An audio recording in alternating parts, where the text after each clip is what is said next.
Never before in all our history have these forces been so united against one candidate as they stand today. They are unanimous in their hate for me, and I welcome their hatred. The needs of working families in the middle class, not just the billionaire class. We know what's going on. We are paying attention.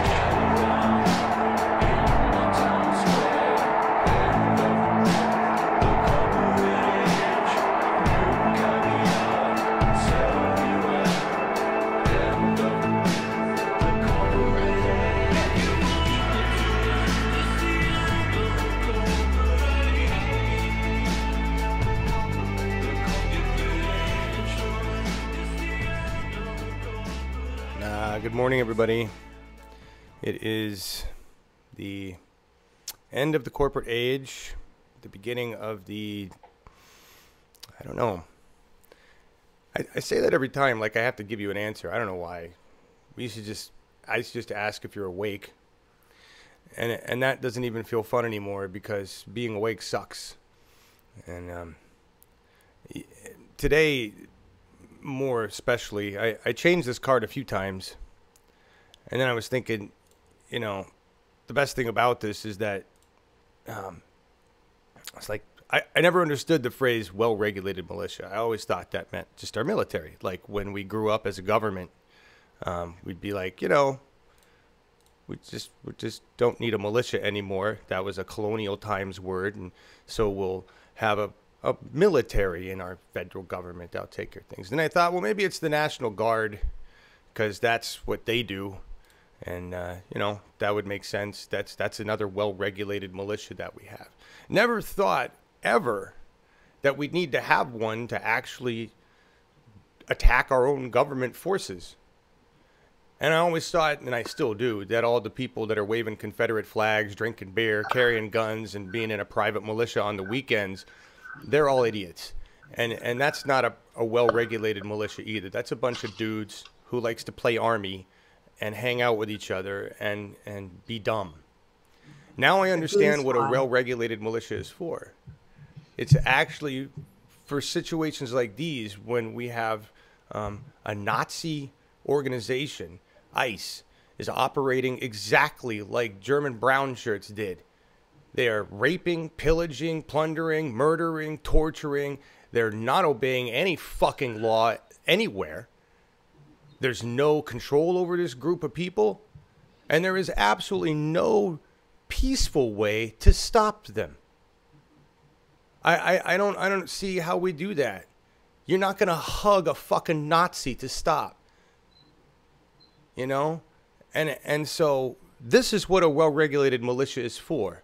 And I'm personally making a call for anybody in the Corvallis, Albany area who wants to band together and figure out a way to physically stop ICE from taking families and doing what Nazis did to them. We're putting children in internment camps. That's fucking disgusting. And my personal pledge is if I see an ICE agent on the streets, I will confront them. I will ask them to leave. I will do whatever it takes to make sure they don't take anybody out of my town. And that's what we have to do as citizens. It's time to rise up and do more than vote, do more than protest. We need to physically stop these Nazi fucks from what they're doing. And I don't know how to do that without getting physically violent, because that's what happens. And I know that we're all about the Bernie way and trying to do this non-violently. I don't see votes stopping Nazis. It's too late. We can't wait election cycles to stop this group of fuckers from doing what they're doing to human beings. You don't do that with a vote. So I'm looking for answers, and I'm looking for any actual militia people in the Corvallis, Albany area of Oregon that isn't some Confederate fuck drinking beer sitting back. I want somebody who really wants to take tactical action against these motherfuckers, because it's time we rise up and stop the Nazis in America. It's absolutely fucking time. That's my opening statement. And I'm just going to go there. And I know it's Saturday and we need to have a more relaxed time. But when you've got a federal agency that has lost 1,475 kids, and that's who knows how many they've really lost. Some of these children they know have gone to human traffickers. It makes me want to put a bullet in everybody that wears an ICE badge. And I want that message to go out to ICE. I want them to see the rage in my face. I want cops to see this rage because I am not alone. There are millions of us, and we could crush you all in a fucking heartbeat. And you're on the verge of having us rise up by the millions and crush you. I'm ready. I'm fucking ready. I'm also going to continue democracy and working with the Democratic Party because I believe in that too. But it's time we physically get action. We need to stop these fuckers. I don't know how, but I'm enraged. I'm absolutely enraged, and every American citizen that has any fucking sense of decency should be enraged because you have Nazis that your tax dollars pay for taking children and putting them in fucking camps. And anybody that defends these motherfuckers, you're a piece of shit. I know that I'm not talking to anybody out there. You guys are a bubble. I just don't know what to do. I don't know what to do. We got to figure this shit out. We got to figure this shit out because once they're done with immigrants, they're going to come for the next group of people. Oh, yeah. And Markus knows that all too well. Oh, yeah. Good morning, everybody. Sorry for that rather intense opening, but it's not good times. We have Nazis in this country. Well, John, you do have an advantage in that you could probably survive such a confrontation because you are white. Yeah, exactly. Exactly. But honestly, and I was telling Joe this in the green room, I'm not looking to survive. At this point, it's about somebody making a stand. It's about a Sophie Scholl. Somebody needs to take a fucking stand. We've already had several Sophie Scholl in this country that have died unwillingly, hit by cars by fucking Nazis, shot by police for being brown. Right? But it's time we rise up as a group. I mean that. info@uphillmedia.org if you're in the Corvallis, Albany area and you want to form a militia to actually take out ICE. I'm ready. I'm a really smart guy, terrible with weapons. I'm talking about tactical stuff, like taking out their computer systems, stopping their vehicles. Right? I don't know. And it's hilarious, Joe. Earlier, I was laughing. You know why I was laughing so much? You guys, right before we started, I was trying to think of a analogy. like what kind of a Delta Force or some kind of team? And I was like, come on, you watch all sorts of television. You can come up with that team. And I was drawing a complete blank. And the fucking team that came into my head? The A-team. I was like, no, I don't want to be the A-team. They shot 500,000 bullets, never hit a fucking thing. A-team. It's like, no. It sounds more like a job for MacGyver, right? Yeah. There you go. Thank you. I pity the fool, John. Pity the fool. Thank you. Yes. Sorry, I had to bring some levity into it. Thank you. Our job is to cheer John up today, everybody. So Yes. we're off to a good start. We got him to smile already. Good morning, everybody. And to those of you that made it past the rant, we'll now discuss some other things. Probably equally depressing, but Yeah, so if you don't know, that is what happened. And I call upon Congress to do something. They won't, which is why I'm talking about a militia. Right? The fact that ICE has been allowed to do what they're doing and continues to do it is disgusting. And every member of Congress that allows them to do this, we're going to hold you accountable. We're coming for all of you. We're going to hold you all accountable. That's what this is about. A lot of us are going to die making you accountable, but that's all right. That's what this is about. The other things I wanted to talk about that are even more disgusting, we're going to go through this real quick. All right? And then we'll get on to the other news. Jesus, which mouse? I got 4 mice in front of me. I got to move right now. This brand new 4 system, by the blind way. mice. Hey, hang on. What? 4 blind mice. Yes. So, thanks to your donations, thanks to your continued support, we got 4 mice. What? Thanks to your support, we got 4 new mouse. Yes. Well, we got 4 new mice. Not that, but we got.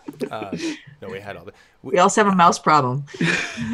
You guys, Let me get it out. Eileen 1 is working.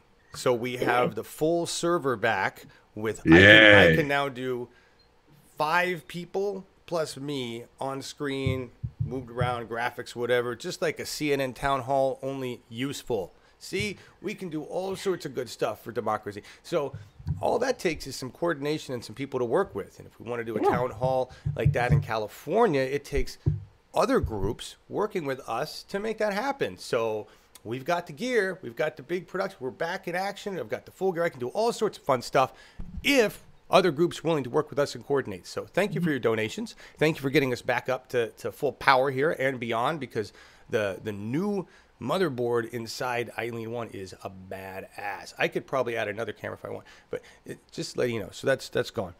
Outside of that, don't eat shellfish if you're in Puget Sound, unless you like your opioids, because your opioids are now going back into, they're showing up in mussels. What this means is, and they do this, they use shellfish all the time. They take shellfish from a clean area where they know what's in those shellfish, and then they stick them in an area, and they're like, let's find out how bad this water is. Let's put they did that with the Puget Sound, and there's so many people on opioids that it's and then this happens, all the shit we take, it excretes into the toilet water, and then the shellfish get it. Well, shellfish are now on morphine, thanks to our addiction to opioids, thanks to the pharmaceutical companies and all the politicians that let them keep going. So, yum. Yeah. So you get radiated, opioid, seafood. Yeah, sprinkle a bit of salt and pepper on that. You got a perfect dish. Really?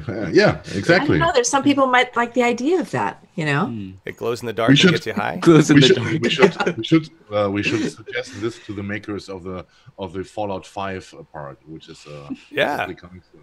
You know, It might be very popular at Burning Man. There you go. Opioid mussels that glow in the dark? Dude, That's got morphine muscles that glow in the dark. That's a band. That's a band. That's cool, man. Sorry, Schultz. Oh I know my you God. love muscles. Yeah. Oh, Julie loves says, yeah, the antidepressants, Viagra. Oh, goodness. Jeez. Lovely. Quite the cocktail. Hi, honey, I'm home. I feel great. Yeah, Adolescents, and it's all you better stay away natural. from show muscles. Good God. Oh, my Okay. God. So if you're a teenager in the Puget Sound, definitely don't eat shellfish. You don't know what the fuck's going on. Oh, my God. I guess it is not only because of the opioids in it, but also the plastic parts and the microplastic parts, meanwhile, which is found in nearly every kind of fish, you know? Yeah. And It yeah, is. you can forget about the fish. The fish is done, you know? Yeah. Yummy. Yeah. And then the last piece of news is simply subscribe to our damn stuff. We're being censored a lot. I know. We're down to 13,000. We've lost 1,000 Yeah. viewers. Yeah. Yeah. I mean, step by step. Come on. it's not just there, but we've been censored. We're no longer showing up in suggested search on a lot of YouTube because our content is being censored. So check your subscription not only to our YouTube channel and make sure you're getting notifications, but also go to subscribe.uphillmedia.org. I send newsletters out there, and I also send other information.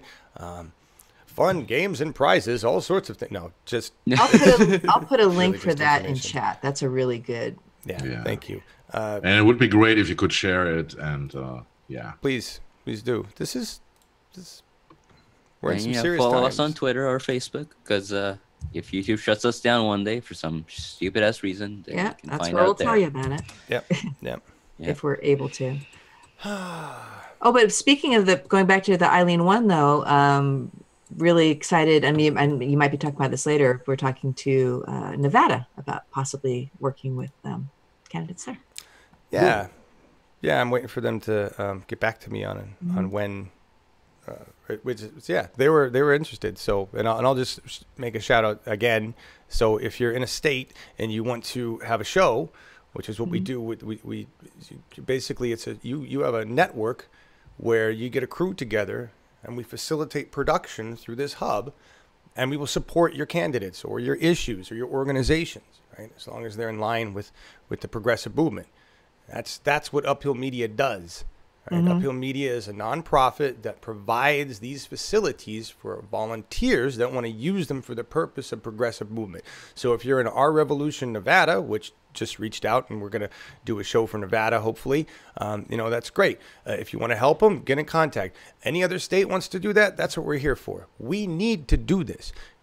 The focus of these shows is not national news. I know I covered some topics, but really it's about civics, government, the primaries, the elections, the candidates, what's going on, legislation. We're talking about ICE because that's a part of government. They're bad. We need to stop them. Right.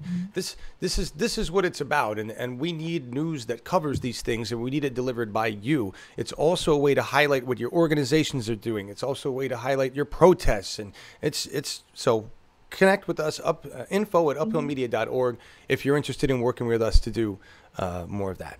So. Yeah, minimum team of 3 seems to work really well. 2 people that'll be on cam at least, and a 3rd person who can do special reports and research and outreach and coordinating guests. You can bring on guests from all over the place and do a little segment.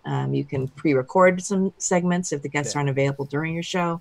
But a once a week slot is available to a likely team. But you guys need to get to do all the work. And we train. We train.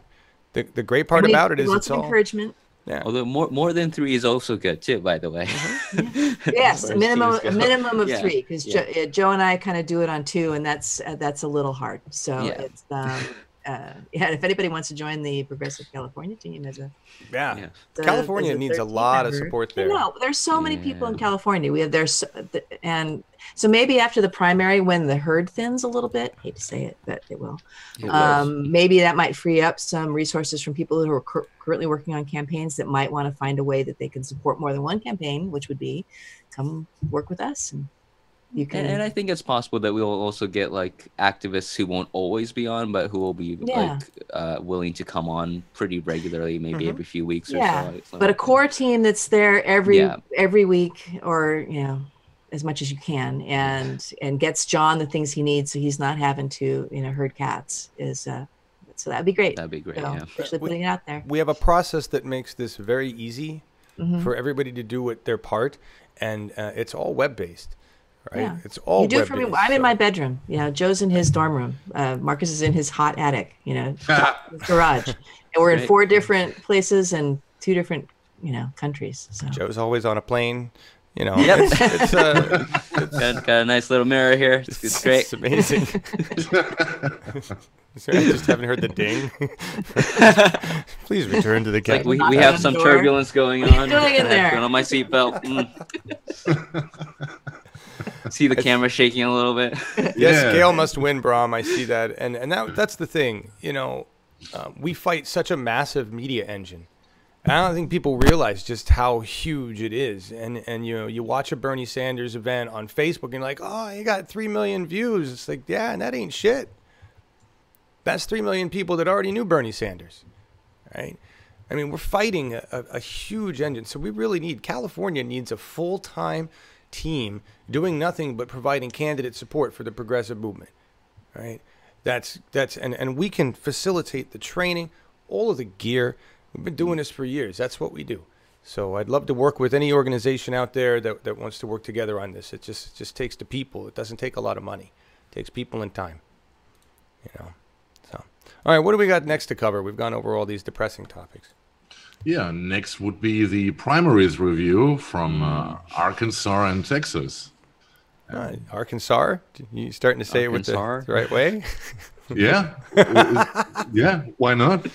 Well, and before we get into that, hi, everybody. Hey, Jeffrey and Barbara and who's all this? Brahm and Julie. Who else is in here? Human. Hi, Human. Natalie May.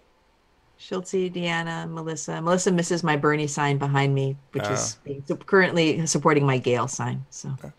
Well, there you go. Yeah, apparently Bram and I were at the same Our Revolution event, and I didn't see him. Oh, no. Yeah. Damn. Yeah. All right. Okay. So what are we going into? Rob? We talking about Rob? Rob Ryerson, running for District 3. He was a brand new Congress candidate, also a progressive Republican. It was an interesting combination. I thought he ran an absolutely lovely campaign, and now he is seasoned and ready to try something else, I'm hoping. All right. And so so we had some results here. So is he done? Did he? Yeah. Yeah. Yeah, his opponent got 83% of the vote. So I think that's pretty decisive. Steve Womack, yes. Yeah. You can show the slide maybe, John. Yeah, slide 4. I am. Oh, slide 4. Oh, hang on. It's my face, honey. God damn it. All right. Hang on. I've lost track of the mice. Fucking A. God damn it. There we go. Yeah. It's not even centered, for fuck's sake. Yeah. But interestingly enough, the Democratic opponent ran unopposed. So that was. Yeah. This is strange. I don't know anything about him, so we'll have to see when that comes Democratic up. Yeah, opponent so no more, probably not a lot of focus on Arkansas unless you guys find us some other candidates that we can follow there. I think we really are probably going to be focusing on Western Wall and key races. Well, yeah, key races branch out from there. Yeah, that's really what it is. Yeah. So, supporting Repubs over Greens now. What are we talking about, Jilly? Well, Rob. We interviewed him, Rob Ryerson. Yeah, he's a progressive. He's a progressive Republican, brand new Congress candidate. Yes. Very nice slate. Yes. Yeah. And so whatever. It's a bit disappointing that he got so few votes. Yeah. He was really convincing, he had the right positions on the things. Yeah. He just didn't have a lot of money. To us. Was there a Green Party candidate in that race? Not as I remember. No. Oh, well, that would be why we didn't talk to the Green Party candidate. Yeah, that would explain things there.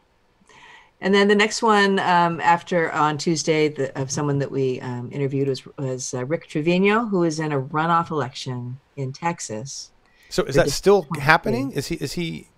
No, the runoff was Tuesday as well. Oh, God damn it. Okay. For some reason, I thought he made it through to something else. Well, he made it to the runoff election, which was Tuesday. So we talked about him last week. Okay. And we forgot to run his video, damn it, because I messed up. But he got 32% of the vote though. That's pretty huge. So and as we've been saying this all along, there are no losing races. All of these people are getting valuable experience, and we hope that they stay in, but we also hope they take a little break and a rest and take care of themselves, Oh, here's the slide. Hang on. There we go. Yeah. Everybody.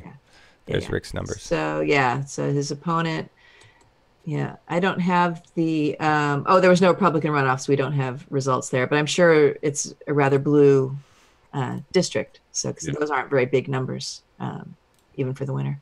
Yeah. So anyway, but we congratulate Rick. We thought he was awesome. School teacher, just really cool. And, we'll look forward to seeing him again. We have his email. Yeah, next time it will be hopefully easier for him because 32% are okay and good for his name recognition, I hope. Yeah, and we'll see how Gina Jones does because he's woken up a lot of people to, be aware of his opponent and her, shortcomings. And you got a more awake constituency. He may have a chance in 2 years. Exactly. So there you go. All right. Yeah. And then what we got? This, right? Last week on last week. So we did a short show on Sunday, just talking about our plans for the California primary. It's quite a big Super Tuesday, lots of races going on that day. So we're going to be covering that. I've got a card for it that's farther down, John, for the next week. Where is it? Oh. If you want to pull that up since we're talking about it, let's do that. Slide 45. Thank you. Scrolling down. That's Gayle. There we go. There you go. So this is our plan for primary night, starting at 7:30 Tuesday evening. We are going to be covering returns. We'll try and get some people on the site. I'm hoping I can figure out where Adriel Hampton is going to be, and David Hildebrand is two people I know can do this. But if there are others that we're reaching out to, and it'll just be tracking the numbers as they come in, and we've promised to not stay out too late to go past John's bedtime. But we'll go for a couple hours until we see the results of some key races. Senate, District 12, Jess Phoenix, some of the really, and Gayle lieutenant governor. Oh, Gayle's awesome, man. I hope that will. I think she has such a good chance. She is such an amazing candidate. Yeah, but she's the only like it's not like any of the other California races where we have multiple progressives running. It's like it's a really clear choice with that one where it's like, oh, this is the progressive candidate. She has the record. She has the reputation. She's been endorsed by Bernie in the past. She's endorsed by Ralph Nader. She's endorsed by Our Revolution National. We know who to vote for in that race. Other races are like less. All right, but I got a reality check here. Just like we've said that with a lot of progressives that we knew had all the power, right? Does she really stand a chance against the establishment candidate here? What is it, Gavin? Is it Gavin? No, Gavin's running for governor. He's the current lieutenant governor. Who's the establishment lieutenant governor? There's like two, but the main one that she's focusing on, I think, is Eleni Kounalakis. I'm probably saying her name wrong. Yeah, she has like millions of dollars on her side, and her dad's invested like millions into her. Millions. What's the polling? Does anybody have any polling on this? We'll have polling on Wednesday on We the People. I want Gayle to win, but I also want the progressive movement to recognize that we're still David and Goliath here. I actually think Gayle has a chance of getting into the general. Has a really good chance because this is a top two. Yeah, this isn't like with a lot of the other California races. What progressives are doing, and they're making calculating choices with different candidates. So like they'll vote for the corporate Democrat even if they think they are the corporate Democrat, simply because the corporate Democrat gives lip service to progressives. So we don't really have that in this race, which is why I think we can be more united behind Gayle than with any of the other races. Now, I'm not 100% sure. We are still in the David Goliath situation, like you say, but I think there's more of a chance there than, say, the California Senate race. So, all right. That's encouraging. Yeah. Okay, I've got a little news flash here. This is cool. I just got a Facebook message from Freeman Michael saying he might be interested to help with Progressive California. Wouldn't that be cool? Wow, rock. That's cool. Yeah. So evidently, Facebook friend Thomas is watching the show right now. Hi, Thomas, wherever you are. Thank you. And he just passed the word that along what we were talking about. So that'd be great. There you go. Yes. All right, Freeman, we'll be talking to. And what's cool, I don't know if you guys remember this, but Freeman was one of the original volunteers for our channel. Mm-hmm. Back in 2015, 2016, and he made the Bernie's Religion video that I use all the time. Yes, that beautiful Bernie's Religion. And then he ran for office and ran a money-free campaign, and now he's back ready to do more. So thank you, Freeman. See? Yeah. Yes. Cool. If you don't ask, you don't get. Now we've got some help, Joe. Yay. Yeah. All right, where are we at? Because I did have one other thing I want to talk about this, but we'll save it to the end. We were... no, I think we're done. I'm just we'll talk about this a little bit more at the What's Up, but our June 5th coverage. That's a big focus. All right. Joe, were you going to pick on anybody in particular? For what? Did you have like a Pelosi pick you're going over news-wise? That's at the end of the news review. We've got some other stuff that Markus. I'm sorry. Yeah. Markus, you're in charge. Where are we going next? Okay. Although can I quickly mention the Our Revolution Costa Mesa event that I attended, which was super exciting for me because I got to meet all sorts of candidates like David Hildebrand. And, that was last week. That counts. Yeah, it was. It was supposed to be a pretty big event, I think, but not a lot of people showed up. It was around 20-30, which was a little disappointing. But there were a lot of candidates talking. We had Kevin Kinzinger, Miguel Zuniga, who is running against Maxine Waters. He's a Green Party candidate. We had a few city council people who were also endorsed by Our Revolution Costa Mesa, and Gayle McLaughlin was the key speaker there. So like there were a lot of these great progressive speakers. It was really sort of inspiring and encouraging to see all these progressive speakers like really just passionately talking about what they think and where they stand when it comes to policy. And I think it was a generally successful event in that regard. They stream it on Facebook, so you can always check it out there if you want to rewatch it for some reason. And funny thing happened with Gayle McLaughlin is I didn't get a chance to actually take a pic with her like I wanted to because I was busy working the entire time. Because I was working with the Convo Couch and they were doing interviews right after the event. And that's usually when you get to mingle with the candidates and stuff. So I was just like helping record the interviews and everything. And by the time we were done doing all the interviews, Gayle was had already left. And I was just like, no. But then apparently... the Convo Catch has two hosts, and the female co-host did half the interviews, and then the male co-host Craig Postujardula did the other half, and I was just basically recording all these interviews, so I was busy the entire time. But Fiorella, the female co-host, got a chance to talk to Gayle McLaughlin. Apparently, Gayle was like, "Who's that Asian guy who's like doing all like the recording and stuff? I recognize him. I just don't know where." And then later, show, like so she couldn't like. She was like, "I've seen his face before. I don't know quite where though." And like Fiorella doesn't really know about Media yet, so she was like, "I don't know. Maybe he was in Richmond in the past. Maybe he was like he helps out with Ron's show." And then she was like, "No, I don't know what it is." And then like afterwards, I heard about that. I'm like, "Yeah, I had her on Progressive California. We had her on Progressive California. Yeah, we talked." Yeah. You know she's seen a gazillion people. Yeah. Been on a gazillion shows. Joe, you must feel so good. You've been you're Yeah, I was like, at the same time, I was like, I wish I got a selfie. I know. I have failed to get a Gayle selfie now twice. And apparently I missed Bram. Like, that's... Yeah. I missed a lot of people, apparently. You'll get more opportunities, I'm sure. Yeah. That's I cool. did get to meet David Hildebrand, though. That was pretty exciting. He was incredibly tall. Yeah.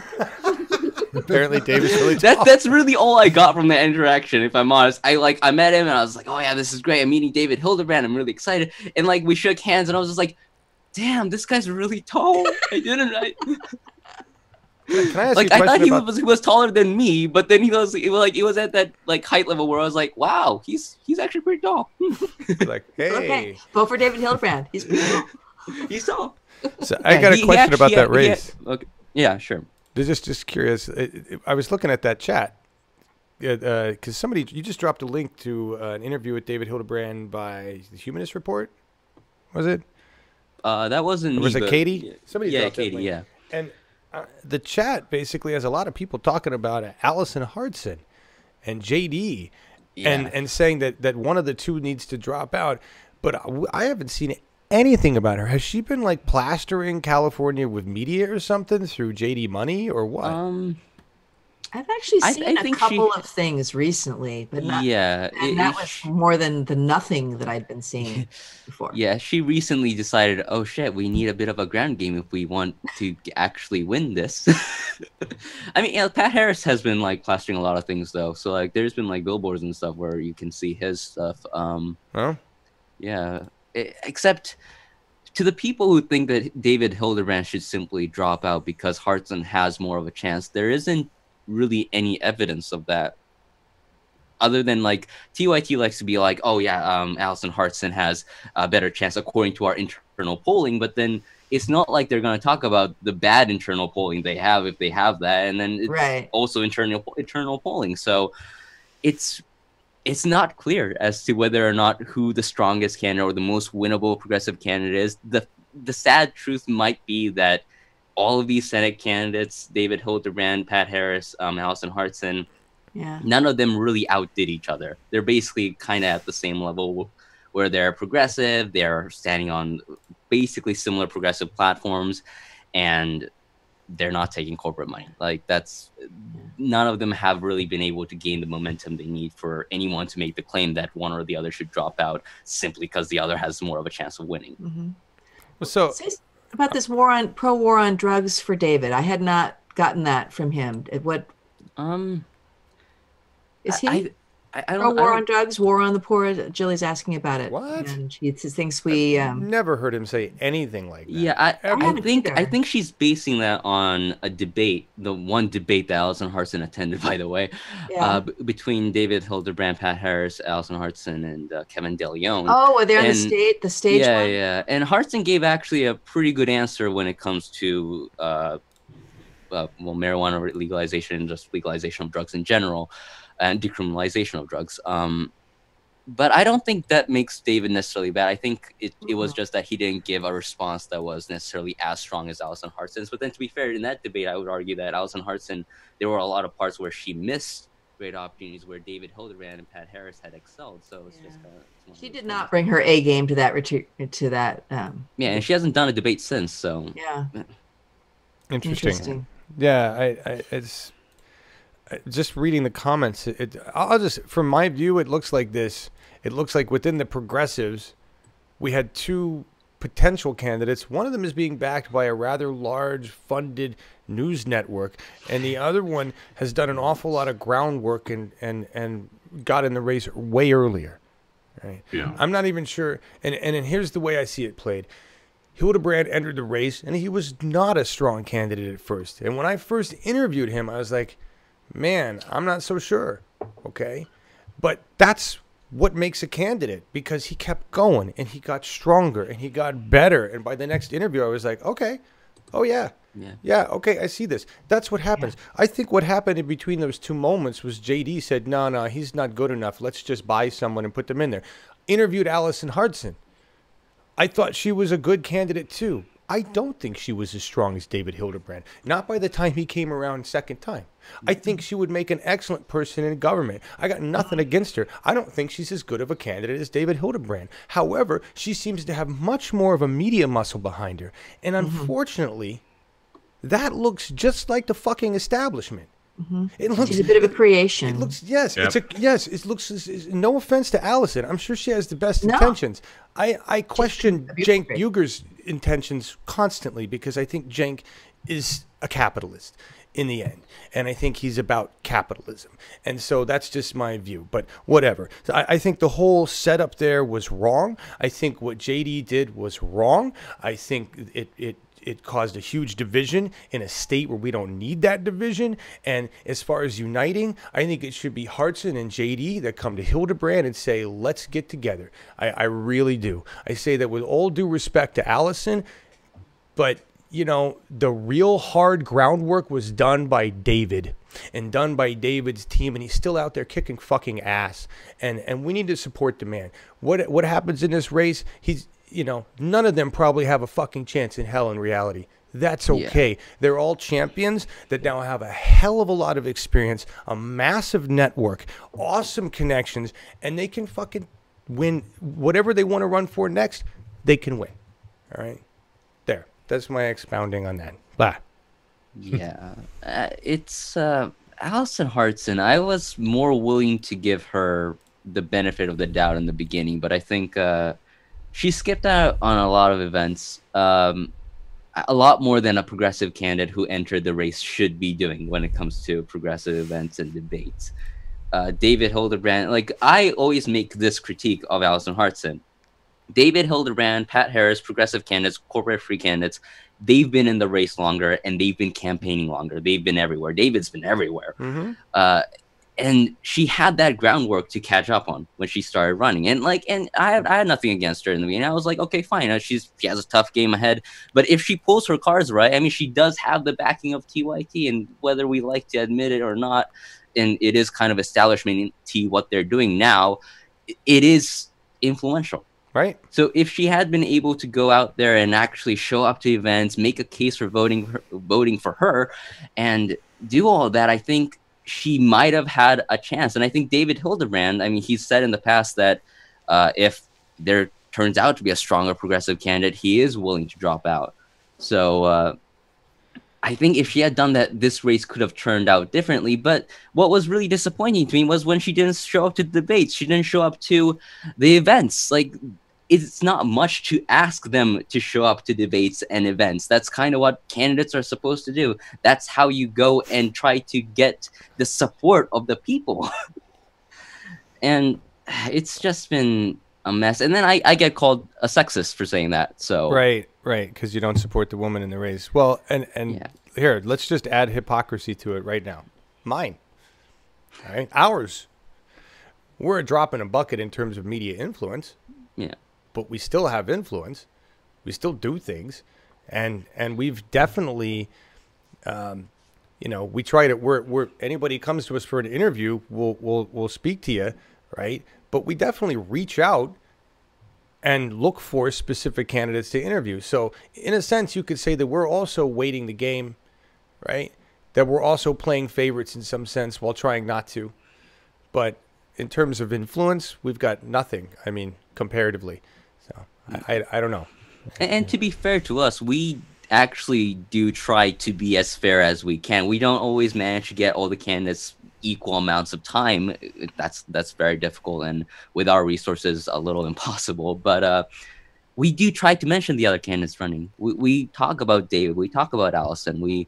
I try to mention Pat whenever I can. I mean, that's something that I'll probably go more into this after the election, honestly, when it comes to TYT. But that's something that TYT has noticeably been lacking. They'll refuse to say any other candidate's name other than Dianne Feinstein, Kevin De Leon, and Allison Hartson. I mean, I don't remember the last time David Hildebrand's name came up. Maybe Jimmy Dore may have mentioned his name back in the day with some of his aggressive progressive shows, but that's about it as far as I can tell. Well, and just to call him out right here, and I'm just going to say this, Jimmy Dore, TYT, all you folks that actually have a much bigger network and a funding mechanism that's a hell of a lot bigger than what we've got going.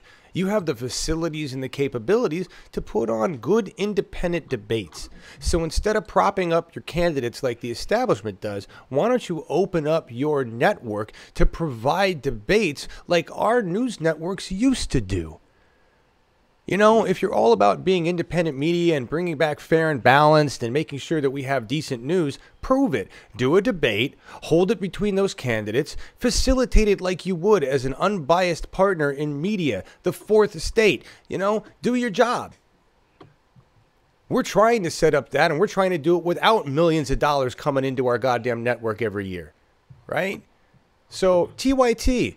Do something big. You can. And instead of just having your candidates on all the time, have a debate with David Hildebrand, Allison Hartson, and the other folks. And call out, who was it, Feinstein? Invite her. You could actually talk to her. Mm-hmm. You know?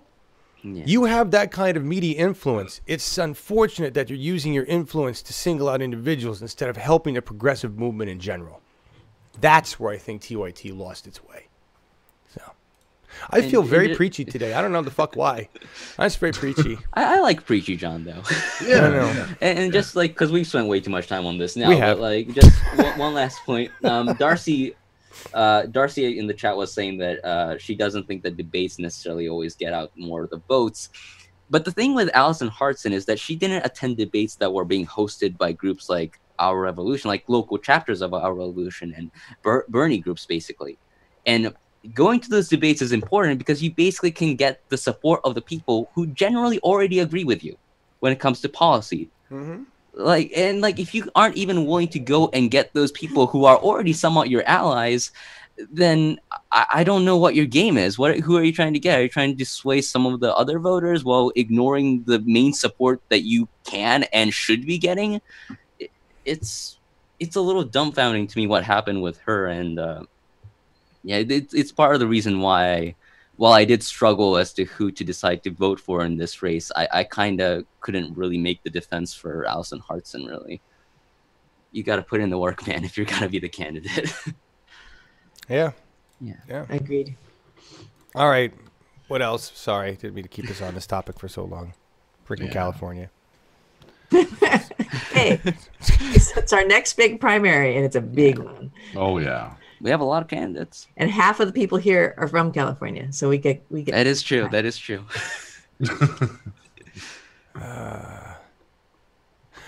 Sorry, I'm reading headlines while we're live on air. That's terrible. Yeah, that's terrible.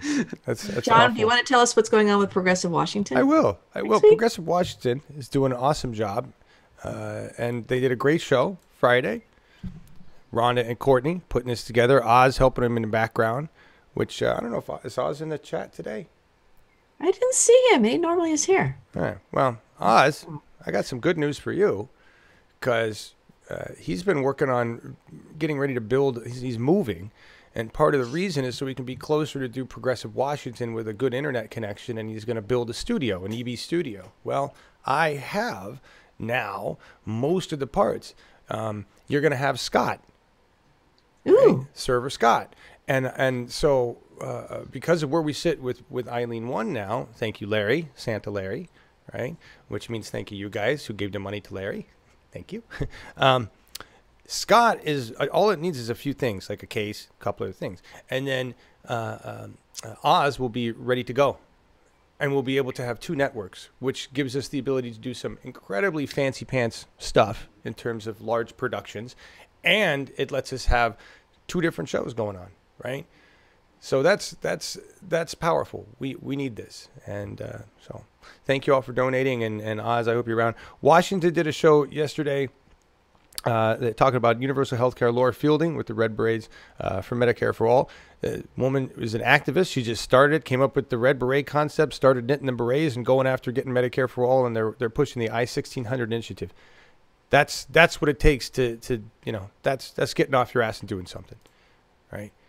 And so if you're in Washington, Washington Berniecrats Coalition, which is on Twitter, reach out to them. I mean, I don't think Washington understands the sleeping giant that it is. There's an organization of you. More than 20,000 people are connected as progressives under the same Our Revolution hood. You guys should own your government. Unite, coordinate. Use this media network as a hub for information. Take over your state. You are the force. And Washington queries, now I forget who the hell they talked about, but that was CD3. It was so Courtney did the interview with Laura Fielding, and Rhonda did the discussion on CD3, and CD3 was Jamie Herrera Butler, who is a Republican in that district and is proud to be. And there's, now I'm not going to remember who's running against her. It's Dorothy Gasquet. Awesome. So Dorothy Gasquet in CD3, we know her. We've had her on the program. She needs your help. She's gone through the bullshit with the Democratic Party where she's had to pay the money to get access to van. That's all money that could have gone to campaigning, right? So she needs your donations and your help. We got to get rid of this Jamie Herrera Butler person. Right?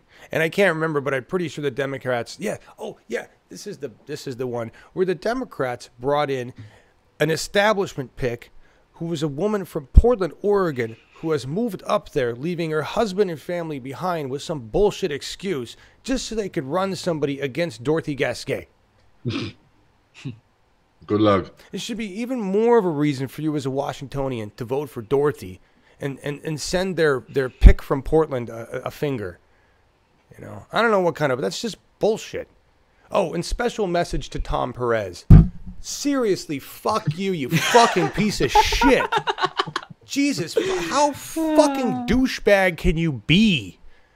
On the other hand, your endorsement of Cuomo probably hurt Cuomo. So, thanks.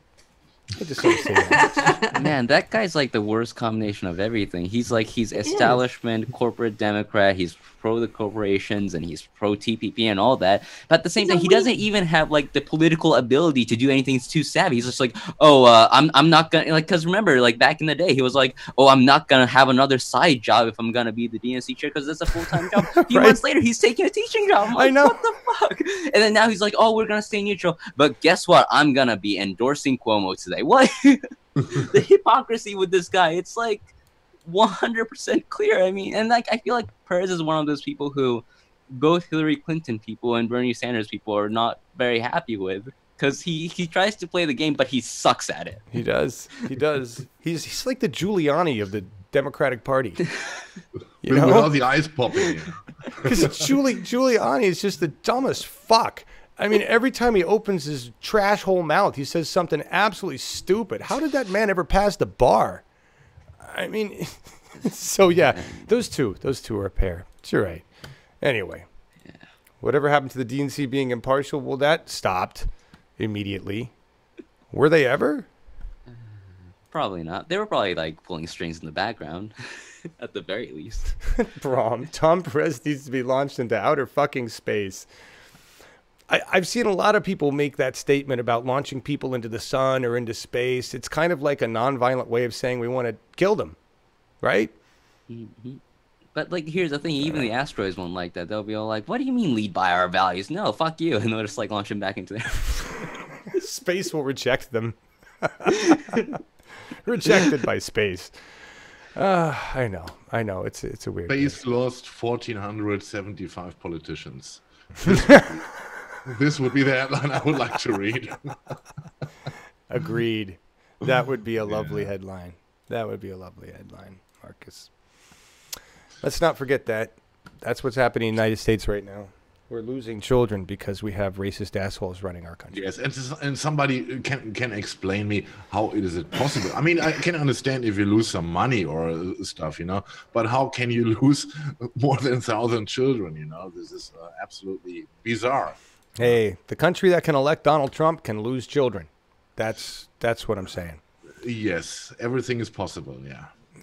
All right, where are we at? See, we talked about Washington. What's next? News review. You can talk about your Germany thing? Next would be already the news block. And yeah, we are going to the other continent, to my continent, to Europe, and what yesterday happened there, and in how far what happened there would influence also the Americans and American companies who want to have trade with Germany, you know. And yesterday was the great day where the GDPR was finally introduced and became a law in all over the place here in Europe. And yeah, the General Data Protection Regulation. And what is it? What do they have in mind to protect our data here in Europe? Some effed up stuff, man.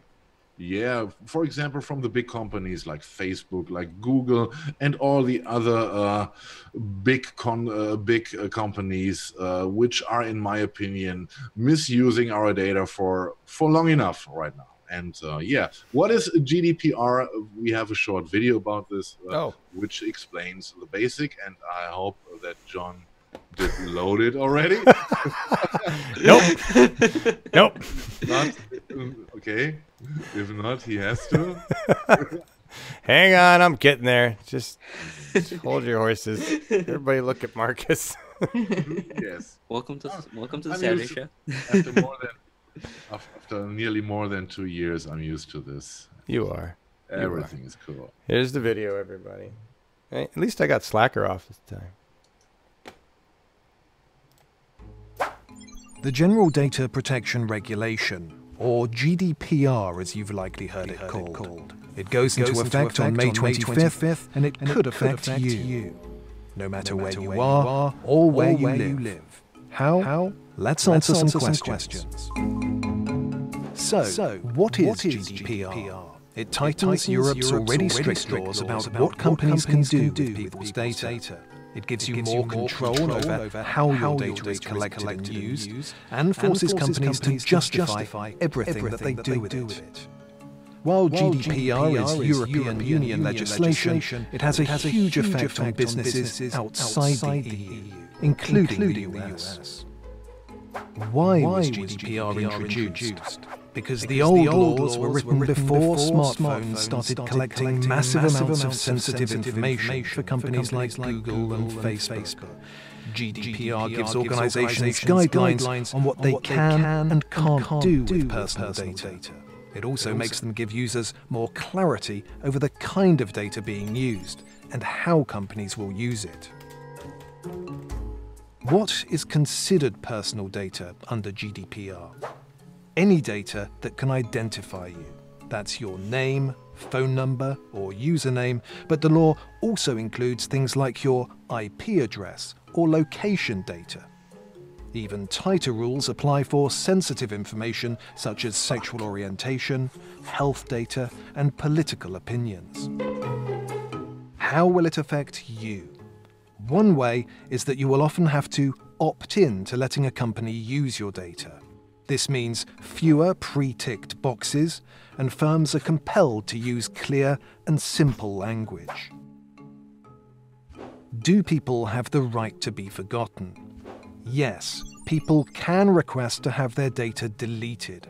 Personal data also needs to be transferable via a common file type. However, the right to be forgotten is not absolute, and certain conditions apply. Why is GDPR a concern for non-EU countries?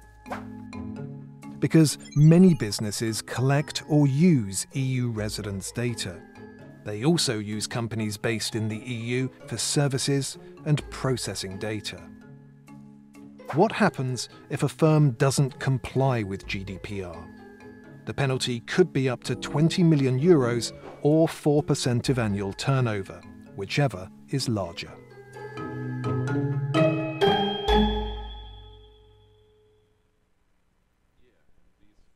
Can sum up not only to millions but to billions, and the EU is willing to impose those sanctions, and I think it is an absolute good first step into more data privacy protection. It could not go on that that companies in the internet give you a certain content and dealing with your data without giving you the information where the data finally go to. And yeah, it's, in my opinion, a first good step. What was you guys didn't notice why you're getting all those privacy notices in your email? You were wondering why?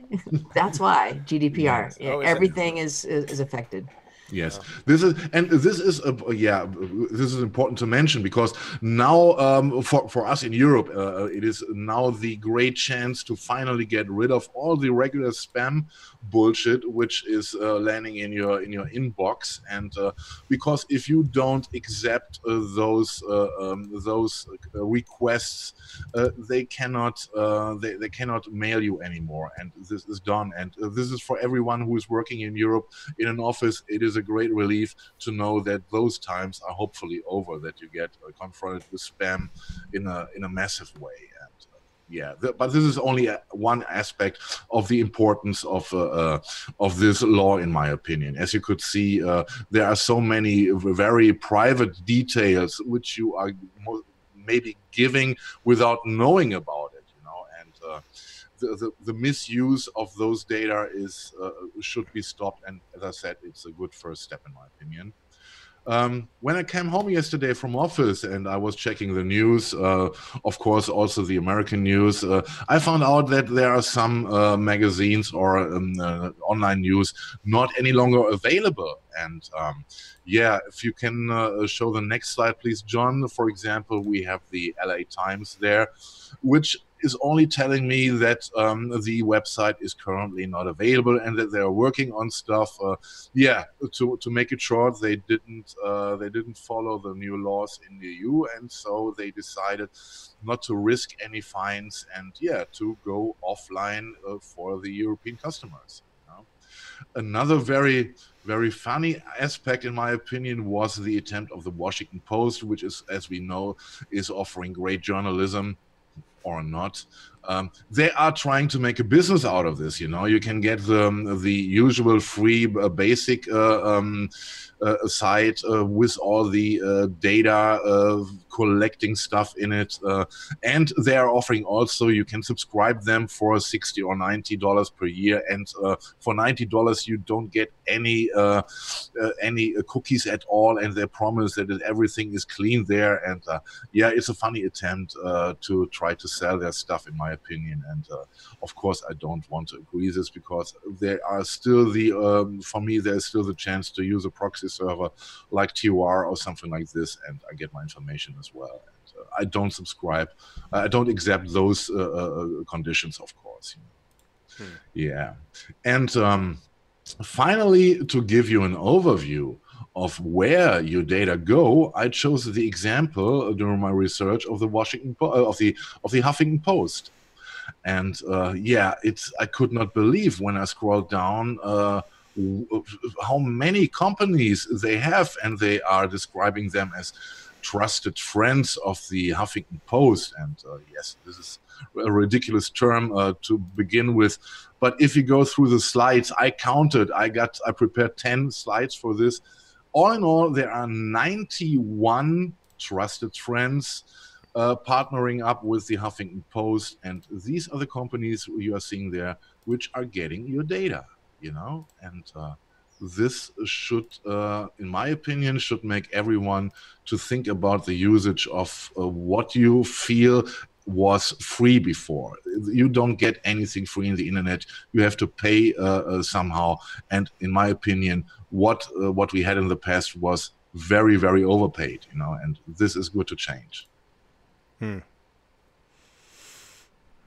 Well, good for you guys, except now you don't get access to MSM's best.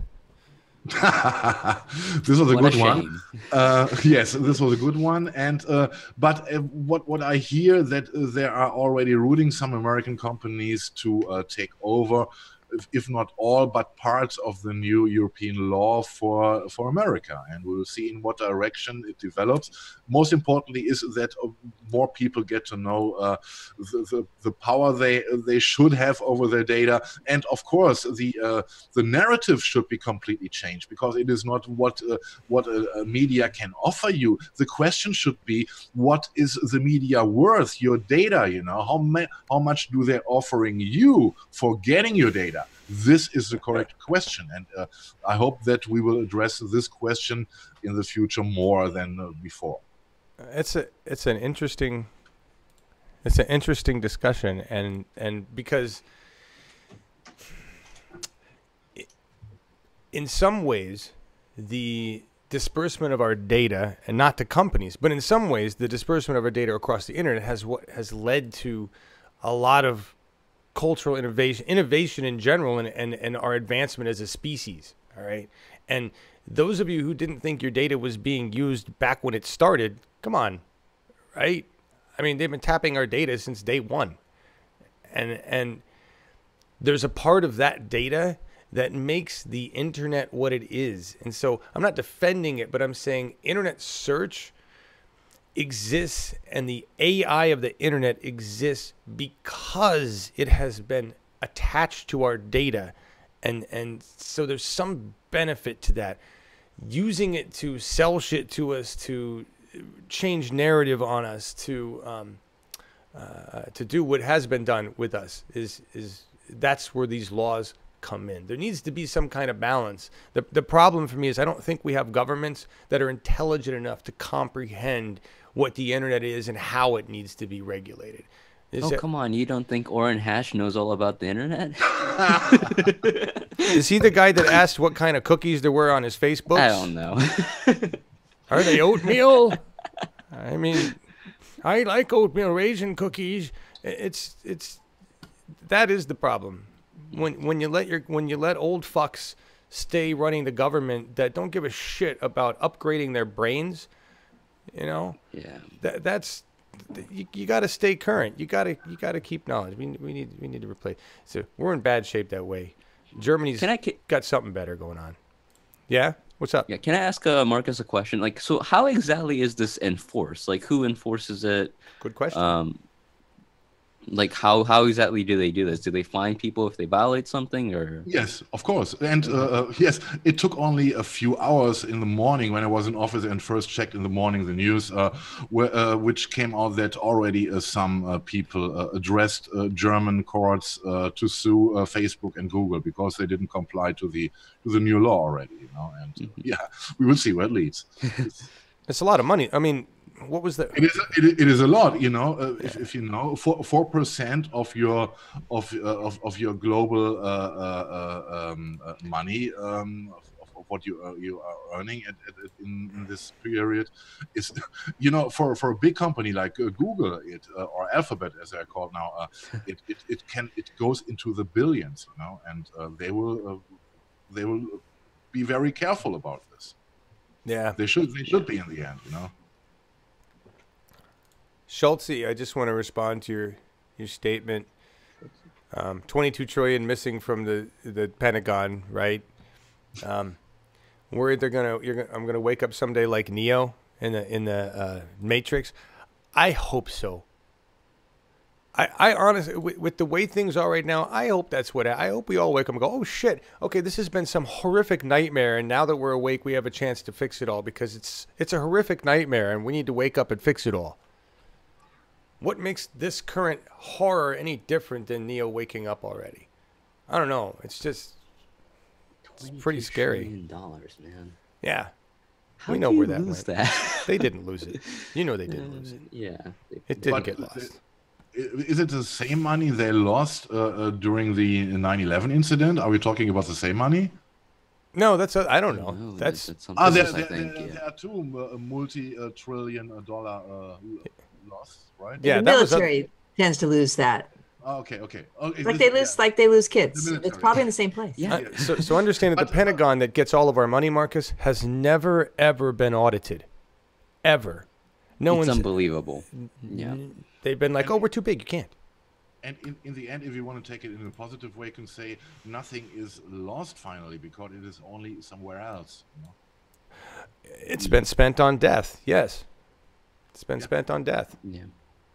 That's what our government spends our money on. And then we have people that vigorously defend that spending while people die in the streets. Yeah, but we can't have nice things like healthcare or education or anything like that. No? And this is why. Man, my dad breaking my heart with his feelings on voting in Colorado in that regard. Right? He met the establishment pick, and he likes her. Oh no! Because she's got just enough progressive in his district to make him smile. But when it comes to universal health care, she's just like, everybody else, where she wants access. And she wants to move forward with an incremental, and I said, Dad, that may work for you, but I'm uninsured. and hate to say it, that's not going to work for me. And it doesn't work for millions of Americans. And he said, well, I get that, John, but I don't think it's going to work in our district to vote for somebody who represents single payer. They won't have a chance because they're running against a Republican. Oh my God. So it's not my dad in this district that I want to knock upside the head. It's everybody in his district that's voting Republican, which is probably mostly people his age. And maybe it's because they're all got good health care at this point from whatever they did. But I just... Yeah, they're on Medicare, which is what we want. Right. So I hate to say it, but it's almost like we got to wait for these people to die before we can make change. And I don't know. See, like stories like that always brings me both hope and depression. Because there's hope on one side because my generation is the generation that grew up with the internet, which means we don't fuck with the BS. We see through it and we'll call you out on it. That's what we do. We grew up in the age of fake news. Yep. But at the same time, though, because of how our system works, because it's like that, it's like, oh, you can't go for the Medicare for all candidate because that's not going to win. So we're not going to let that candidate win. Steny Hoyer coming out and being all like, no, the DCCC made a choice and we got to abide by that. It's the consequence of that decision is that the primary is rigged. Like stuff like that discourages us from voting, though, because we think, well, there's no point. But then it's all just bullshit. It's all just charade that makes it look like as if we have a democracy, but in reality it's all been bought off by the corporations and all they do is the corporations will. So it's a very difficult point where we're at. It is. Thank you, Juliet Nickel. Appreciate that. Thank you all. This is not a fun Saturday discussion. Yeah, we're not over yet. It's not even over. And the thing is, listen, I woke up at 4. Let me just tell you what I woke up at 4 because that's when the cat wakes me up anyway, and then I make the mistake of looking at my Twitter, and I looked at my Twitter and I saw this tweet from Chris Hayes or a quote or a figure of something tweet from him talking about how pissed off he was about ICE, and I never go back to sleep after that. It's like I go out into the garage and I try to get really high, be like now I'll go back to sleep because it's 4 o'clock in the fucking morning and I don't want to be up at 4 o'clock in the morning, and then I just lay there. I didn't think about how the hell do I stop this? What do I do? And I go through all 5 stages of grief. I spent a lot of time on the anger part, like disbelief and anger. Like I cannot believe human beings are doing this to other human beings, and that's why I'm so angry right now. And it does no good to rant. It does no good. There's no good in it. It's just like it's the only thing to do besides taking somebody's head and ripping it off their fucking body. It's you gotta vent your rage or you gotta turn it into something before it just becomes ape violence. I don't know what that is. That's where I'm at. I personally at that I gotta do more than what we're doing here, and I don't know what that is. That's why I talk about growing the network, because I feel like if we were more powerful, if we were able to do more with it, that I wouldn't feel so powerless. I feel powerless right now against ICE. And so I really apologize. All issues, like when it comes down to it, I mean, Medicare for all, tuition-free college, let's help the unions, like all of those things. Every single time, it's like, wait a minute, but the cards are stacked against us every single goddamn time. Mm-hmm. Yeah, it's hard to keep hope up. Yeah. Right. Yeah. And this is what I grew up watching other nations go through. Thinking that America was helping them out. Right. And here we are. Sorry, guys. All right. What's next? right. We got some memes. I know we got memes, Marcus, right? You want to talk about funny stuff? We got memes, and before we are coming to the fun stuff, I think we should go to the fun stuff with Joe. Oh, With Joe. Joe. Right. If you're ready, and he will address, nothing new. The mainstream media fails. Yeah. Mainstream media, like usual, failing us every single day. They like to have fun slogans like, we cover the news. No, you guys don't. You guys have actors who act like you guys cover the news. That's really what this comes down to. Now, classic example of the mainstream media failing us is, of course, the clip of MSNBC, where Andrea Mitchell, the journalist, is talking to a congresswoman about NSA spying, and then she interrupts that segment to be like, hey, Justin Bieber is apparently going to go have his court hearing now. Let's go to that. John, can we go to that clip? Because that clip is like, it's not new, but it's a fucking legendary clip. Yeah, I'm not familiar with this one here. That's. I know I totally wasn't ready, Joe. It's all right. We're used to this. I know you are. We should seriously consider not continuing Congresswoman Harman, let me interrupt you. Congresswoman, let me interrupt you just for a moment. We've got some breaking news out of Miami. Stand by, if you will. Right now in Miami, Justin Bieber has been arrested on a number of charges. Judges reading the charges, including resisting arrest and driving under the influence. He's appearing now before the judge for his bond hearing. Let's watch. That's such a classic moment of the mainstream media just completely just face planting. I mean, come on, that was just bad. And that's like one of those like classic clips that's now used in like every documentary that has to do with how the mainstream media is saying. They're like, we got to play it because it just shows what the mainstream media is about. They're not about actually talking about substantive issues or anything like that. They're all about the stuff that gets ratings, and they're all about pushing the corporate narrative that's been set out to them. They're not about actually reporting the facts to you or the news to you. They're all about sensational news. Justin Bieber just got arrested. We got to interrupt this conversation about what is the NSA spying at. We got to talk about Justin Bieber.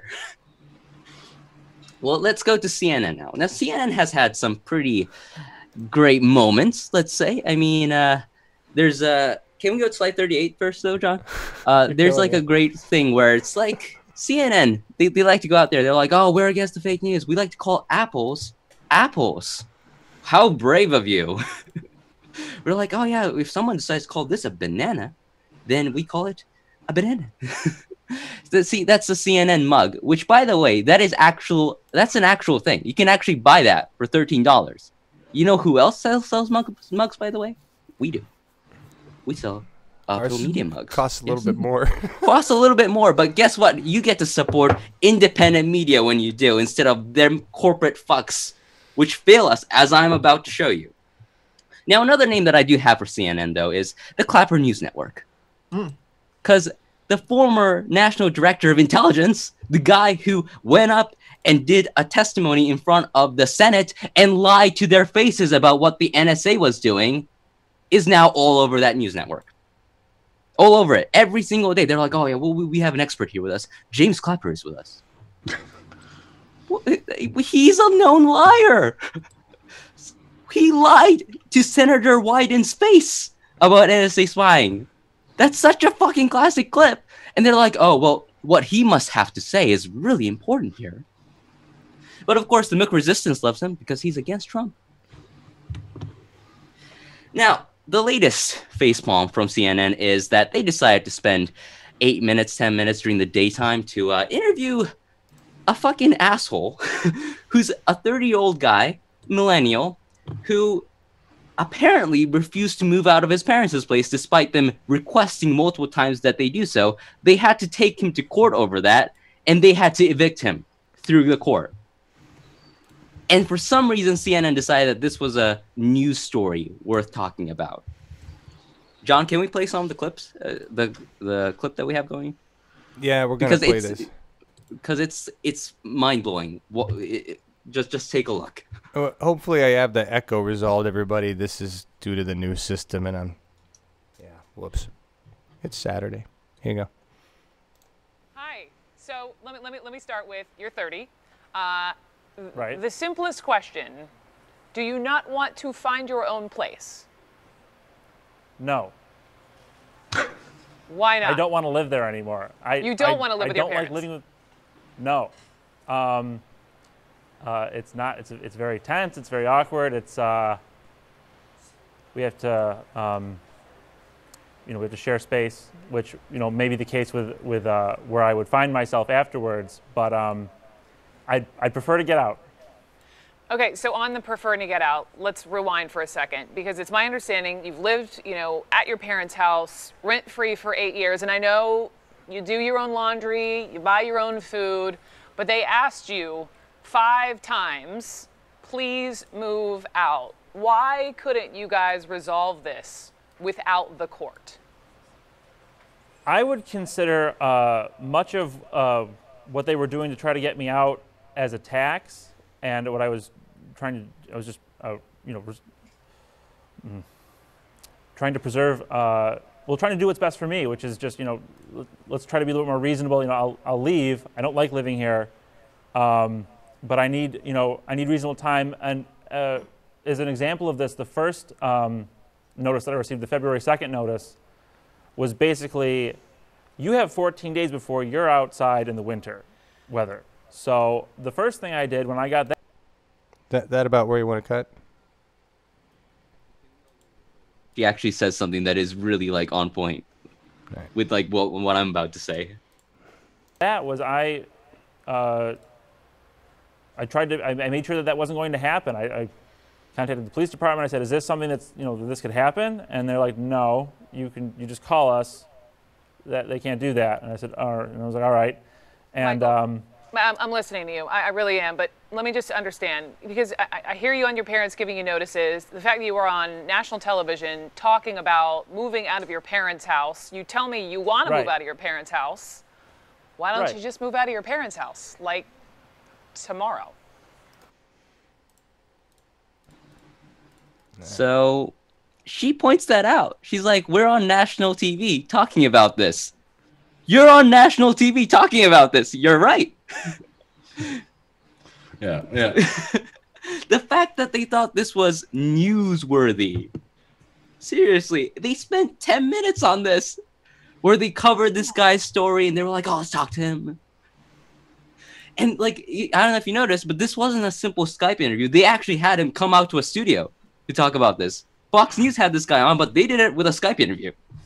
CNN went to the effort of being like, hey, come to a studio. So you will have nice background behind you as you tell us why you don't want to work and why you're miserable living with your parents who want to kick you out, but you don't want to get out for some reason. And then later on, he makes these ridiculous points about how he's a conservative millennial and how that makes him different from those lazy liberal millennials. And the whole entire segment is basically meant to bash millennials.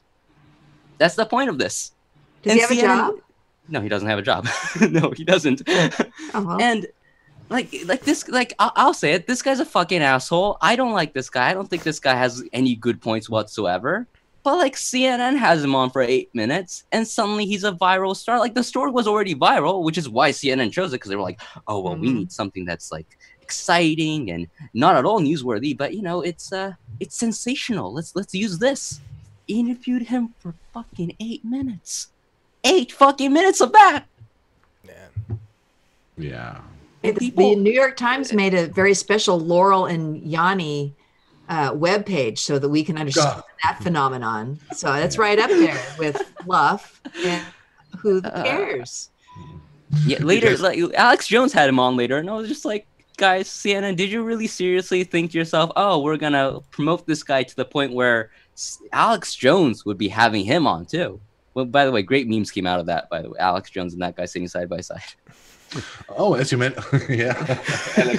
Alex Jones, as you mentioned, Alex Jones, he completely went nuts over the GDPR, by the way. Oh, really? Yes, he's completely over the top with it. Is his company not complying? I doubt it. I usually don't visit his shop and go there and buy stuff. You should All check. right. So I don't know. The stuff that makes him red. Yes, exactly. And I just want to say to Bram, who just I just want to say, Bram, cheers. Yeah. Oh. Anyway, going back to my point though, this is what CNN thought was worth covering. 8 minutes of this. In the meantime, though, let me remind you, 4 million people lost their healthcare in the last 2 years. That's an issue that they don't talk about. In the meantime, there's no clean water in Flint, Michigan. In fact, according to Jordan Sheridan, who's apparently releasing a report soon about this, the water there is still incredibly dangerous and not at all consumable, despite what the government is saying. You go to Chicago. Chicago's dealing with a whole goddamn lead crisis. Pittsburgh still doesn't have clean water. California is dealing with lead water, depending on where you go. There's a fucking water crisis in this country that they could have covered in 10 minutes. I mean, 10 minutes isn't enough if you ask me. We should be doing whole goddamn town halls about this, but it's CNN. I'll give you guys credit if you do a 10-minute segment on the water crisis. But no, you got to use that 10 minutes to talk about some 30-year-old fucking asshole who's like, I'm not moving out of my parents' place. Students are graduating with soul-sucking loads of student debt. Unions are currently going on strike trying to get better wages, better healthcare plans, better working conditions. Does CNN spend 10 minutes covering any of that? Of course not. UC's just had a great, unbelievably record-breaking strike with the workers. Did they cover that? Of course not. Are they covering the Disney resort worker strikes? Nope. They don't cover any of the important stuff. They only cover the sensational stuff. And when they do actual coverage of actual substantive news, what they do isn't substantive news. It's pushing the narrative. It's pushing the propaganda out there. Not a single CNN anchor will ever question the narrative as to whether or not Assad was the one who truly gassed his people that supposedly justified our fucking bombing of Syria a few weeks ago. Not a single one. All of them speak of it like it's like as if it's a fact. And then they have 4-star generals and James Clapper on to discuss how important this whole entire thing and how Assad is destroying democracy and how we gotta take him out. That's CNN. And they wonder, and by the way, this isn't the most ridiculous thing CNN has done. CNN once had a fucking llama in the studio. See, most people think about CNN, they go, oh, the most ridiculous thing they did was the whole airplane coverage that they did, where they were like, maybe it was a black hole that took it down. Maybe it was like the show Lost. No. The most ridiculous thing is when they had a fucking llama in the studio. Don Lemon actually talking to this person for 10 minutes once again, being all like, so what are llamas like? Are they nice? Are they naturally mean people? How drunk was Don? Did he get it on with the llama? Probably. He probably did later. But llamas are cute, says Melissa H. That's what they're for. Ratings, baby. Ratings. Yeah, llamas are mean. They spit. See, but like that's not even edited, by the way. The whole like tagline of "We love llamas." That's what they actually fucking use. That's so horrific. CNN, and this was in 2015, right after they were like, we might want to do more substantive stuff.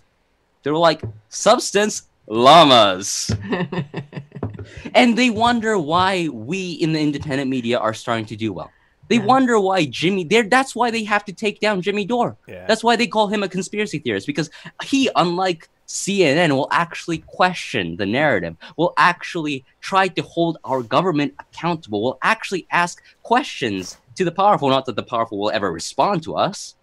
That's why they have to go out there and try to call them conspiracy theorists. Yeah. That's why Secular Talk is doing well. That's why the Humanist Report is doing well. That's why we were doing well until YouTube decided, oh no, you can't have progressive candidates on.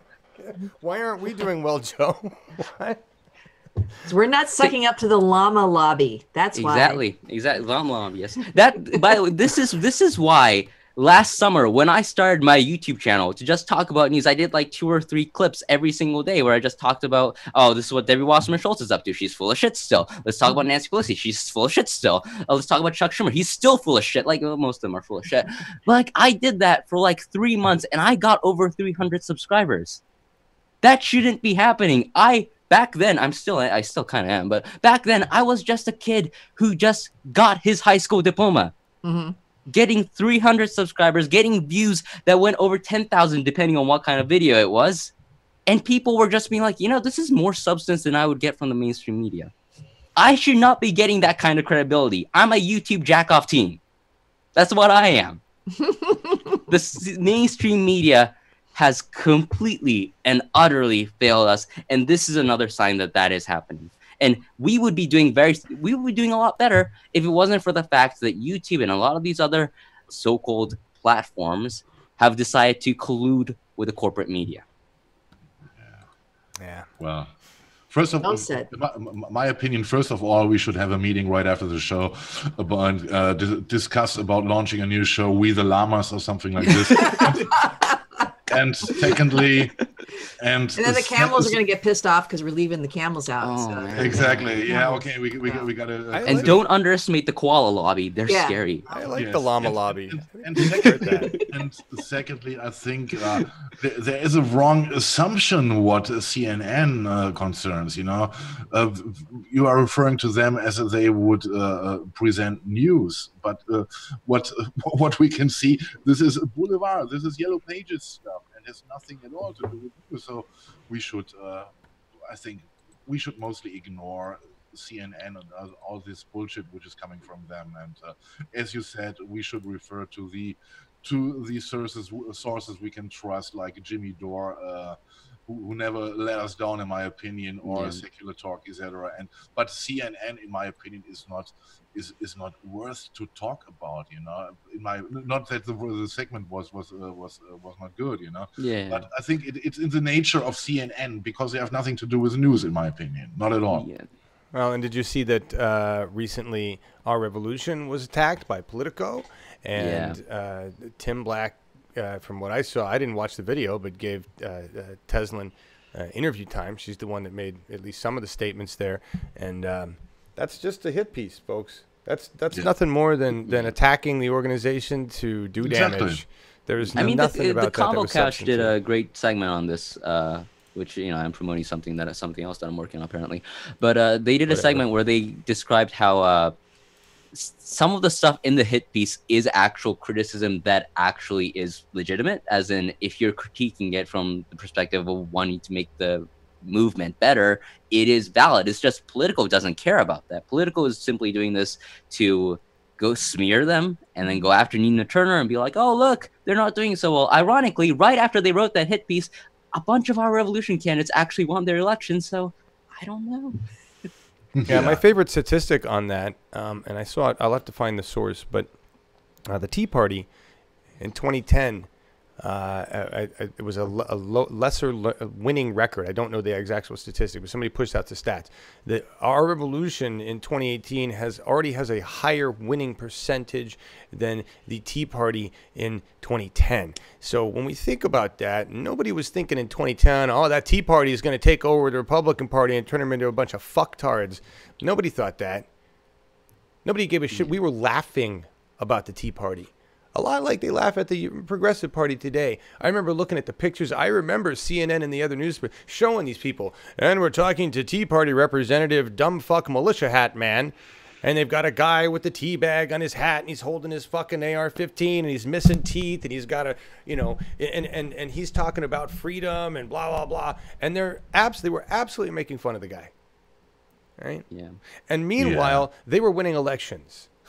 Meanwhile, they were taking over the GOP and turning it into the vicious piece of shit it is today.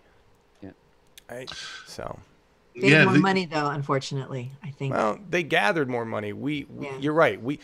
We don't have those money engines. We have us. You're right about that, Laura. I mean, the interesting thing is that the Tea Party did start off as this anti-establishment movement that was tired with the fact that the middle class wasn't getting better after the recession. Like, that's kind of the frustration that led to the Tea Party. And then soon afterwards, people like the Koch brothers started gaining interest in this and going, oh, this is actually a movement that I can get on board with and use to my advantage. And that's kind of how we got to the GOP that we are now. But the initial idea and the frustration that led to the Tea Party is really kind of what we have going on as well. It's just unlike the Tea Party, we're trying our best to ensure that we're corporate free, that we don't have backers like Koch brothers, that we're trying to make this a truly, as they used to like to say, the We the People movement. Right. Right. But there's one big difference, in my opinion. This is what the unity concerns, And I'm asking myself if it is really needed to have a certain amount of dumbness to have a certain unity, Because what I see is that the progressives are more and more getting split, And this is not, and this is exactly counterproductive from what is really needed. We need a unity on the progressive side, Mm-hmm. And yeah, it is remarkable that, or maybe not remarkable, that the Tea Party guys had this unity. And Mm-hmm. therefore I'm asking, because I don't think they're the most intelligent people on the planet, if you need a certain amount of dumbness to be united. I don't know, The lowest common denominator is found. I remember seeing a graph last year when all the progressives were starting to announce, and it was showing on a year-to-year comparison and the amount of new candidates from both Republican and Democratic parties that joined up. And right after Obama was elected, there was the blip on the Republican side that went up, several hundred. And then last year, after Trump was elected, it's the blue bar is up thousands. So that the fact that we are having a similar result now as happened with the Tea Parties and more is proportionate to exactly what we saw last year with the new people running. So that's actually positive and heartening, and I like to hear that. And I do think we will reach a point where we will have a certain level of unity. It's just we're still figuring things out. We're still learning to trust each other.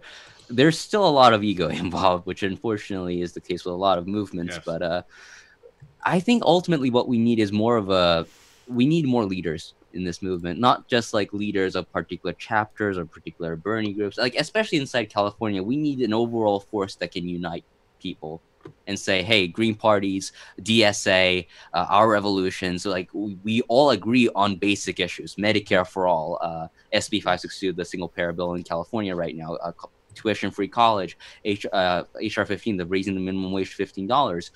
We agree on these basic things, and we should be able to unite on them. It's just, I think we need leaders to do that. And I know that we don't really like leaders because we feel like they could lead us in the wrong direction and such. One of the reasons why I think Occupy Wall Street failed was because, well, I wouldn't maybe fail is a little bit too harsh, but was because they refused to have leaders. They would have de facto leaders, but none of them would be very lasting for long. And what they needed was someone who could really truly lead them on message and on what they were gonna do. And I think we will eventually reach a point where we will have leaders. We currently do have leaders to a certain degree, like Nina Turner. It's just we're starting to still see the divides. And I think within California especially, I think Gayle McLaughlin has a real good opportunity with what she's doing with Gale Force to maybe unite all these groups together, especially because all of these groups like her. They love her. They've all endorsed her practically. So I think we are heading in the right direction in that regard. It's just going to take a bit more time for us to get there. Yeah, I hope so. Yeah. All right. Yeah, we are slowly reaching the end of today's show, and because we're over time already. God damn it! Yeah. Yes, I see it in your face. Get out of here. Anyway, we got some nice things to say at least about numismatics. Interesting topics and topic in my opinion, collecting coins, and there was a big opportunity in the past week to get a very special coin, and. Yes, and it was, of course, about the play between Kim and Donnie, and you can see business as usual. It seems to me that Kim is handling this affair much more clever than Donnie does, which is on the other side not so very surprising. Anyway, the coins, yes, for this big peace talks. I think the U.S. military decided to bring out to print such a coin showing Donnie and Kim. Oh, good Lord. Facing each other. I want one so bad. Oh my I want one so bad. Don is staring at Kim, and Kim is having a slight smile in his face. I don't know why. Exactly. But It's true. This was a good idea. I have absolutely no clue, but this is why I call it stupid coins. You know, It Oh just my look. goodness. All this needs is a speech bubble above Don saying, "This is my serious face," right? And then you got Kim laughing. That's funny face. That's the coin in the original version, as we can see it here, is absolutely ridiculous. But of course, it was inspiring for many others to address this. And, yeah, I collected some. I like Oh that my one. god, I like that one a lot. that's good. Oh,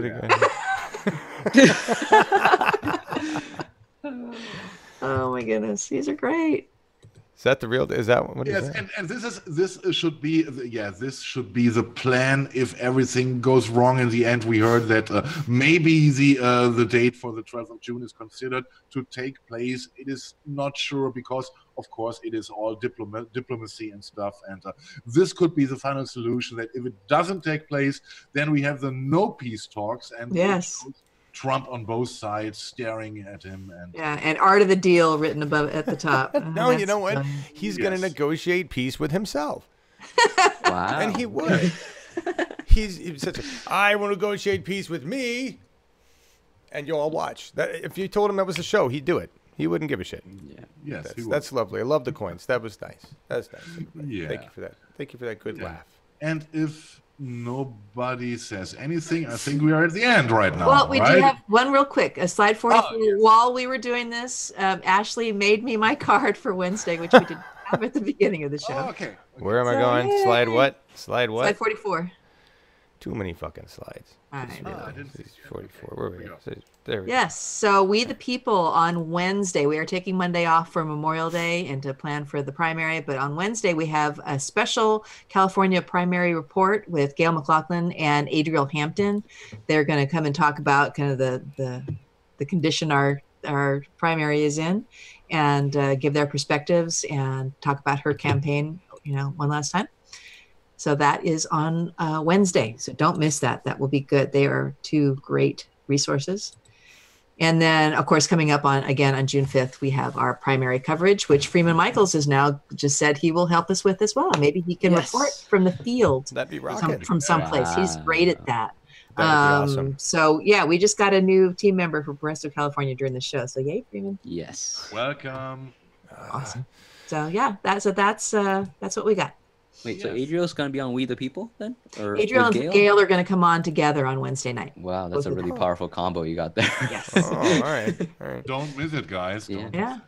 Is that it? Is that it? We're gonna, and then we get the music. We're, All right. we're going out with a band, and for this I give back to Laura because Yes. it is her pick. It's the Rising Appalachia. Is it rightly Yes. pronounced? Appalachia. Yeah. Appalachia. All right. This is a new group that I was just introduced to, and I love them. They are from the South. They have a very close to the earth vibe. They could be perfect in Santa Cruz, where I live. And Holy they cow! have Something been just happened here. what? Sorry, you guys just got a major echo. Zoom just did something there. Okay, you're back. We're back to Okay. normal. Sorry, go ahead. Okay. Wow, that Okay. was freaky. So they have got some songs actually going all the way back to Occupy. They are very topical, very First Nations focused. And this is the song. Which one did we choose? We scale up? Scale down. Scale down. Is there a scale up too? No. Scale down. Sorry, I'm not looking at the rundown. And another interesting thing about them is they have introduced the slow music movement for their tours. To promote sustainable touring practices. And that includes using local outreach to each event, reducing single waste use at their shows, sourcing farm-to-table food for backstage, and promoting sustainable touring practices. Oh, that's So, cool. Yeah, I like so they're that. kind of badass. And this is a great song, and I introduce you to Rising Appalachia, and we'll see y'all next week. All right, thank you, Laura. Yeah. We're gonna play that as soon as I make a pitch for money. Oh, okay. So I'm going to do real quick and just say, look, most of you in the bubble, you're already donating.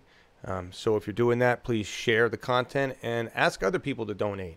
And that's we're at a point now where I've got a massive studio system that's been expanded to the point where I can do a lot more, but I really, really, really need to get somebody helping me. As you can tell today, I made a lot of fucking mistakes, and that's because this system is huge now. It's a lot to do. We need to put this in a building. We need to get a person working with me, and then we could expand to all-day programming and really be a driving force for content. But so help us. What does that look like? That looks like adding a 0 to the amount of money we bring in now. That's literally what it looks like. You know, our original goal was $500 a month. I actually think we're getting around $1,000 a month from all the little money pockets, right? And so thank you all. That's awesome. That's huge. We need $5,000 a month to move this into a building, hire a person, and really take off. That's what we need. And so Albany, Corvallis, Oregon, Washington, California, you know, between 3 states, if I really had 14,000 or 13,000 people on the YouTube channel that were watching and engaged, it wouldn't take much. Wouldn't take much, you know. So all of you that are helping, please, thank you. Share the content. It's the only way we're going to grow this, because we're being censored. Right. And to make sure to buy an Uphill Media mug instead of buying your mugs from CNN. Don't do that. You'll be getting this awesome logo with this mug, and it functions as a mug. I can guarantee that. It does. It should function as a whole bunch of other things for its cost, but we won't go there. It's a good mug. All right, hang on, guys. I gotta set this up. Actually, can I promote something while Please. you're? All right. So I'm currently working. Well, I've been hired by the Convo Cache to be their tech person, apparently. Nice. So that's happening. But Ooh. Tuesdays and I'll be there Tuesdays and Thursdays. Right now, the co-host of the Convo Couch, Craig Jardula, is off in Florida. He has some family business to take care of, so he's absent. So I will be filling in maybe Tuesday, probably Thursday, for the Convo Couch. So you guys can go check that out at the MCSC network. That's the network that Nico House is doing. We stream there, so. We stream usually after Ron's show, so around 11, 12, something like that. So if you guys can go check that out, that'd be great. Yeah, that's all I have. Buy a mug. Buy a mug. Really, truly, buy a mug. You know, there's other stuff there, too. You can buy a bandana. I was really impressed by the mug, though. They're only $13.99, folks. $13.99, and you too can have a white mug. So they are the same price as the other one. It's Sorry, the T-shirts that are a little more expensive. We're competitive hey, there. The T-shirts are lovely, as I am modeling mine. All right, okay, hang on. I was going to do the modeling. There we go. Laura, go ahead. Sure. Yeah, there you go. Sorry, no cleavage, but there you go. It's Saturday.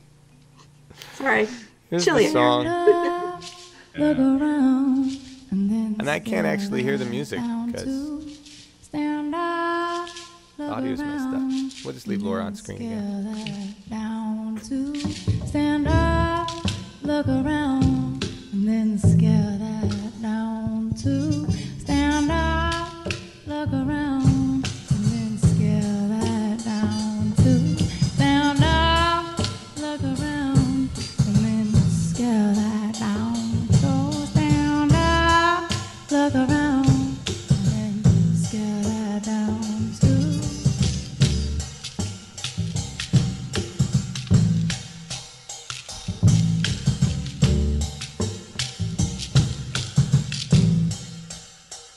Oh, I believe in a revolution.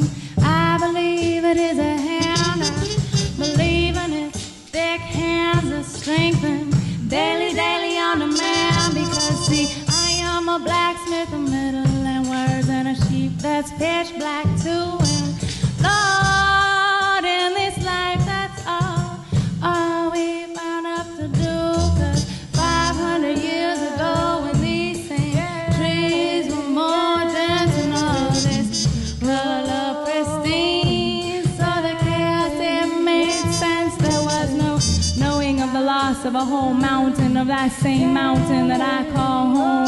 And Lord, these same trees, they rolled on and on without mention of vanishing or with whom to belong. And these same mountains echo peace, Lord, a long time before the news. So Lord, now that too is nearly gone. Now that too is nearly gone. So tell me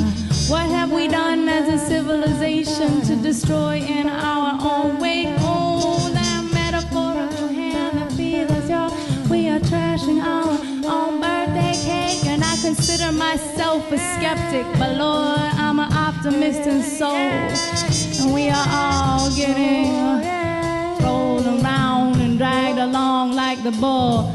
He's huge and rageful, yet somehow subdued and hauled by those thick rings. So don't you too shut out the nasty, sticky truth things. Here we go. Get the fuck out your car. Walk is good for you. Stop into me blindly and get my own man that you do. Have and possess and scale that down too.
It starts there. Everybody's got a lot to say about everybody else.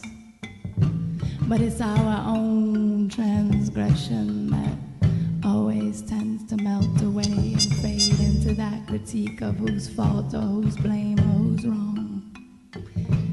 Oh, no, no, each and every one of us, we are doing something is too hard or too fast or too long, and there's none but ourselves to make this thing last. None but ourselves.